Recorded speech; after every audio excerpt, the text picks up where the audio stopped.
Michigan head basketball coach John Beilein is off to the best start in his 35-year coaching career. And the Wolverines at 15-0 are one win away from matching the program's best start in history. Hi, everyone. I'm Matt Shepard. Welcome to Inside Michigan Basketball. The Wolverines finished the non-conference portion of their schedule undefeated for the 9th time in school history. Then they opened up Big Ten play on the road in Evanston against the Wildcats, then at home against the Iowa Hawkeyes. Neither game was ever in doubt. Iowa knocked Michigan on its heels early, scoring the first 7 points of the game. The Wolverines fought back, though, behind Glenn Robinson, who hit 5 of his first 8 shots and tallied 14 in the first half. Burke's got a 2-on-1. Robinson on the right side. Alley-oop to him. Jams it through. And hopefully that'll get the crowd going, Michigan going offensively. But it seemed like every time Michigan had a run or a lead, the Hawkeyes would respond behind big shots from Southfield native Roy Devin Marble. After the teams pulled even at 29 with about 3.5 minutes to go, Michigan closed on a 15-4 run. Middle of the floor for Burke, left to right for the Wolverines. A bounce pass to Hardaway. Michigan would carry the momentum over quickly into the second half and put on an offensive and defensive clinic, led by Trey Burke's decision-making. Burke into the front court. Hesitates, now feeds LeVert. He'll take the 3 and make it. And Trey Burke has a career-high 12 dimes. Glenn Robinson's athleticism. Up 60-42. Burke alley-oop. Robinson with a highlight jam. Tim Hardaway's eagle eye. Hardaway, a clean look at the 3. Give me that. And Mitch McGary's infectious hustle. Quickly inside for McCabe. Turns, leans, blocked by McGary. The Wolverines in a blowout, 95-67 over Iowa. First double-double of the year. Just talk about how that feels, if that was any type of personal goal for you. You know, it feels great. You know, I don't really pay attention to all my stats. You know, as long as we get the win, I think that's something that I take pride in, is being a team player. I just felt like when Jamon picked up a second foul, coaches told me I needed to bring energy off the court, and Trey had said something in a huddle that we just need to pick up the energy because we feel flat, and that's just exactly what I did. Mitch came in and gave us a lot of energy. We kind of fed off that. Same thing with the crowd. You know, they were great tonight, and they helped us. They helped us defensively, chain defense, stuff like that. So I think we had great energy coming in the second half and then the end of the first half with getting stops. 2 Big Ten games, and John Beilein's club is averaging 94.5 points per game in those 2 Big Ten games.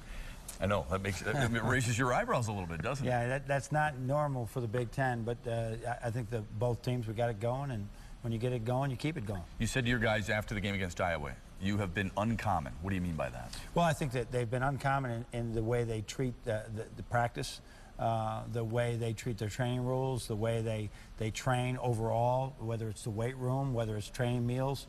I think it's really important that we have young men that really get that part of it. They may not get the play we're running, or they may not get something else, but they do understand that part of it.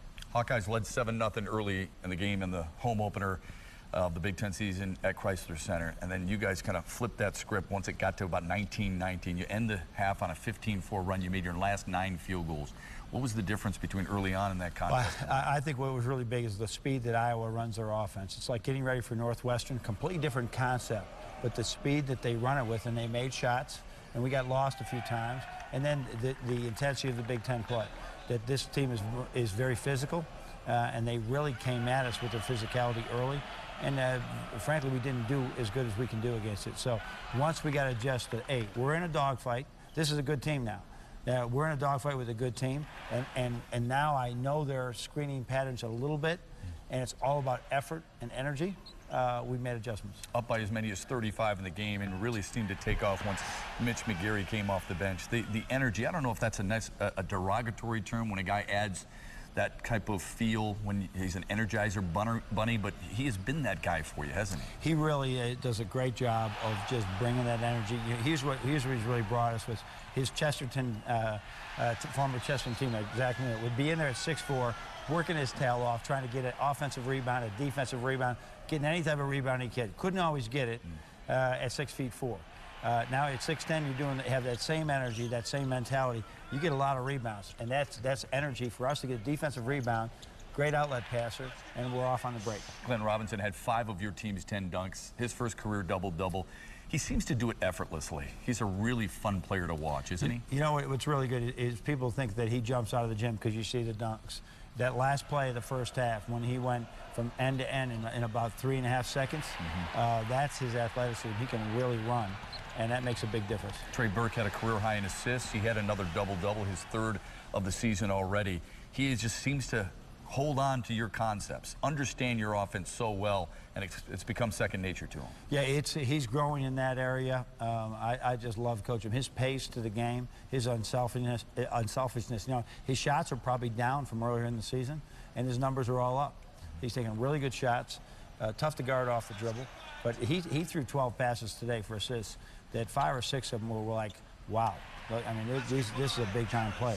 And we all knew that, but he continues to restate it every time he plays. John Beilein now 10-3 in his career against Iowa. As impressive as the win was against the Hawkeyes, maybe the Big Ten opener was even that much more impressive. When we come back, we'll recap the win in Evanston and have a sneak peek ahead to see what awaits the Wolverines this week.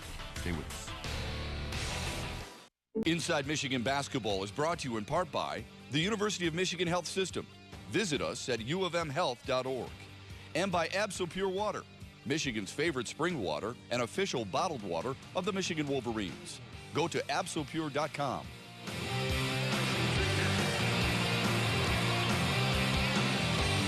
Michigan scored the first 10 points of the game with Trey Burke turning heads and opening mouths left and right. He had a step-back triple, then had a strong take at the 7-foot center from Northwestern.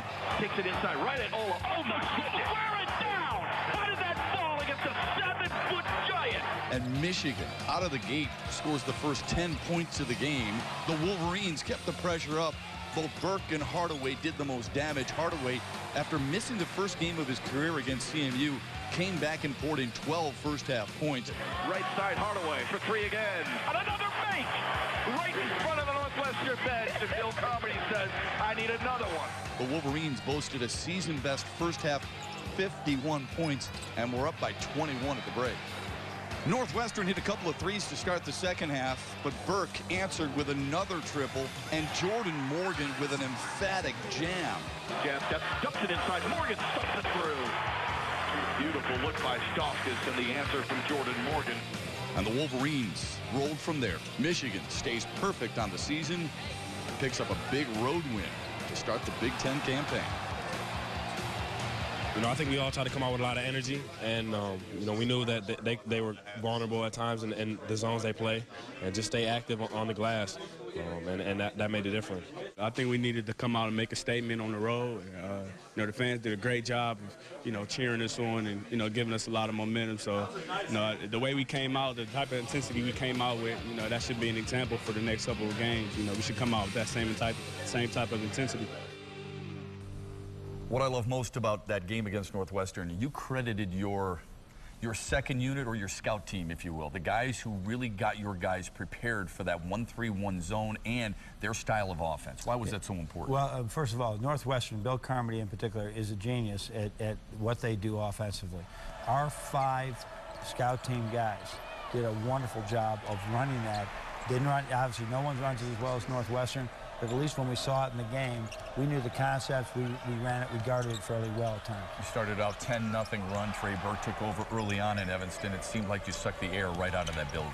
Well, and the air had a lot of Michigan air in that building. Did, yeah. And, you know, as traditionally, and I think you see it with our football team and all our teams, when we travel to the Chicago area, and really a lot of different metropolitan areas, we have tremendous alumni support. So it gave us a good start. We knew they'd made runs. They made a couple of runs in that first half. We just hung on there and continued to guard. All 5 starters were in double digits, including Jordan Morgan, who had another double-double against Northwestern, 12 points and a career-best 13 rebounds. He was really active against the Wildcats. If anybody's watched Jordan Morgan over the last 4 years, they've seen him continue to improve. This is one of the hardest workers we have now.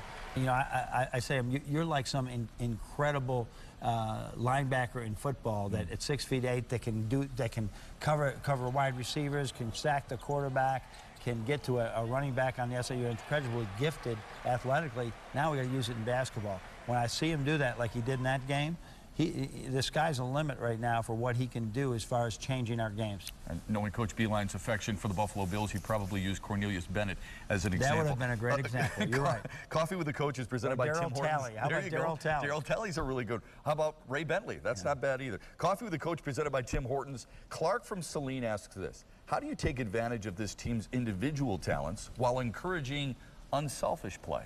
Well, that's the sweet spot. That's what all coaches try to do, and we try and invent new ways every day to get them to understand it. It's a culture. When we recruit these kids, number one, we have a sense they already get some of that. But at the same time, that's human nature. So we continue to talk about it daily, what great teams do. Hard to get you to bite on Ohio State because that'll be on a Sunday afternoon in Columbus. Let's just focus on Nebraska. Yep. Tim Miles is the new head coach Yep. there. How are they different than when they had Doc Sadler? Well, you know, I've focused on so many games. Nebraska, I know, will give us challenges. They're playing. They got some guys back from last year. He's got a good recruiting class. I hear great things about how his teams play. I can tell you more probably after that game because I have to watch more video, but I hear great things about Tim Miles, and I know we'll have to come to play again. A little bit later on, we'll visit to see how the women did. But up next, we'll sit down with the captain of this club, Josh Bartelstein. If there's one guy in that locker room who will make sure this team doesn't look past the Cornhuskers, it's Josh. He joins us when we return. Thanks for staying with us. Michigan has it rolling, and there are a lot of lures to why people has this Michigan team going as far as it has, and a lot of players who want to play here. It's because of facilities, it's because of the school itself, the style in which you play, and the players you play with. And the man who leads this team as a captain day in and day out, Josh Bartelstein, joins us.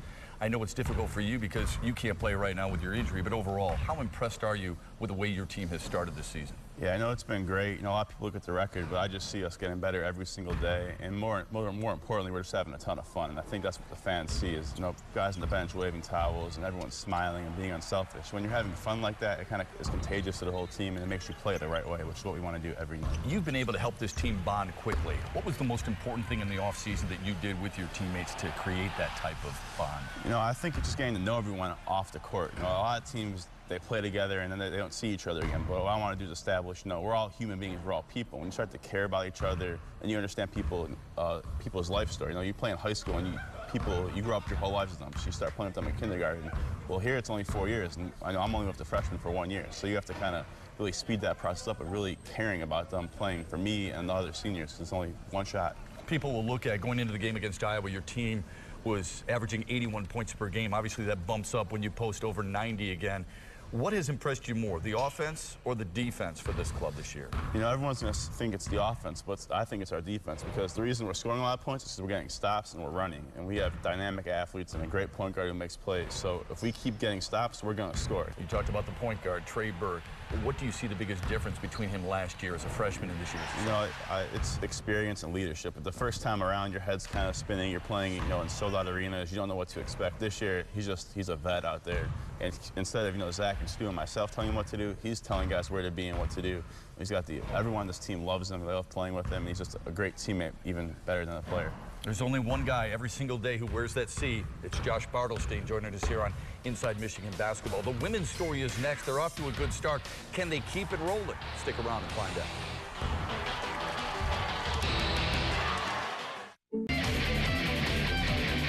Welcome back to Inside Michigan Basketball. The women earned their first Big Ten win under Kim Barnes-Arico in the conference opener on Thursday, beating Indiana 65-48. Sam Arnold came off the bench to pour in a career-high 17 points. Nia Jordan continued her early season surge with 14 points and 12 boards, while Jenny Ryan narrowly missed out on the first triple-double in program history with 11 points, 8 rebounds, and 9 assists in the win. On Sunday, the Wolverines won in Iowa to move to 13-2 overall, the best start in program history. Rachel Sheffer finished with a career-high 26 points in the 68-64 win. A big reason for the Wolverines' 13-2 start has been senior Kate Thompson. Starting for the first time in her career, the Plymouth, Minnesota native has already established herself as one of the top three-point shooters in the country. You know, my first impressions of her were just a kid that really put the time into the game, really was a tremendous shooter, but really a great worker and wanted to make her senior year special. After coming off the bench her entire career, Thompson has made the most of her opportunity. She leads the Wolverines in scoring and leads the country in scoring from downtown. Her 4 threes per game average coming into Big Ten play was tops in the country. And her 49% three-point shooting clip placed her in the nation's top 5. I mean, after the first couple of games, everyone was like, oh, that's Kate's career high. And then the next game, they go, oh, that was Kate's career high, or that's the most rebounds she had. And every day she was setting a new record. And I'm like, golly, she's been great for us. 4 times as a Wolverine hit 6 3-pointers in a game. Thompson has 2 of them already this year. I'll start with my dad. Yeah, he always taught me, like, you need to get arc on your shot, and he would never let me, like, go a day without, practicing my shot, making sure there were no hitches. He'd always try to correct something, like find some flaw in it. She works really hard. I mean, in the summer prior to this year, she was here maybe 16 out of 24 hours of the day just shooting, so that says a lot. With Nick Stauskas bombing away from deep with similar results for the men, a little maize and blue duel might be in order. I mean, he's a very good shooter. I know he's #1 in the nation now, so it'll be a challenge. It would be good game. You know, we go home for Christmas and we get this big YouTube on Nick making 45 out of 50. I was thinking to myself, as he's in the Canadian cold, Kate's up there in Minnesota, probably, maybe even colder up there, probably making her 45 out of 50. And, I wouldn't be surprised if she could do the same thing. I don't know who would win, but I'm just happy that they're both here at Michigan. For now, Kate will concentrate on her opponents and winning a Big Ten title. The #1 goal is to hang a banner in Chrysler, so we're really looking to get that Big Ten championship and then make it to postseason, the NCAA tournament. For Inside Michigan Basketball, I'm Anthony Polidano. Anthony, thanks. So Kim Barnes-Arico and the Wolverines, a very impressive 13-2 to start the season. They'll get a chance to showcase their talents at home against Wisconsin at Chrysler Center on Sunday. Stick around. Who's the Al Rose Steel Ironman of the Week? Lots of choices from John Beilein's club. Who wins it this week? You'll have to stick around to find out. Our initial Al Rose Steel Ironman of the Week. Who else but Trey Burke? What an unbelievable week it was for you. 42 points, 17 assists, and you shoot 16 of 26 from the floor. The rhythm, the feel that you have for the game. How is it different than it was at this time a year ago? I just give all credit to my teammates and to my coaching staff. They doing a good job of learning, teaching me the plays, and I kind of look over the plays off the court, and I think that's the biggest thing is just me being able to teach the plays to the freshmen.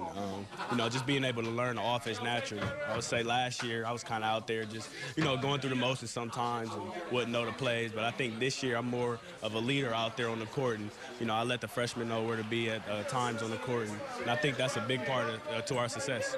A big part of your success is this team's depth as well, but you're the general, you're the guy in charge. You were in charge a year ago, but it seems like you see things a little differently, and maybe, if you use a football term, the game slows down for you a little. Well, yeah, we try to get out and transition a lot.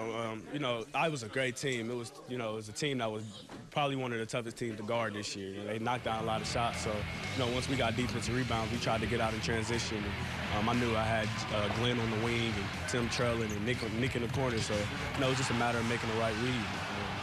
That's what we all did. We all made the right play.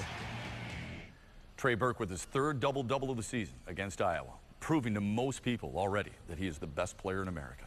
Glad you've joined us for this edition of Inside Michigan Basketball. We welcome you back next week when we'll recap Trey Burke going back to his home, Columbus, when the Wolverines take on the Buckeyes, and we'll recap the matchup against Nebraska as well. All that and more right here on Inside Michigan Basketball. Until then, have a good day, everybody, and go Blue. Inside Michigan Basketball is brought to you in part by the University of Michigan Health System.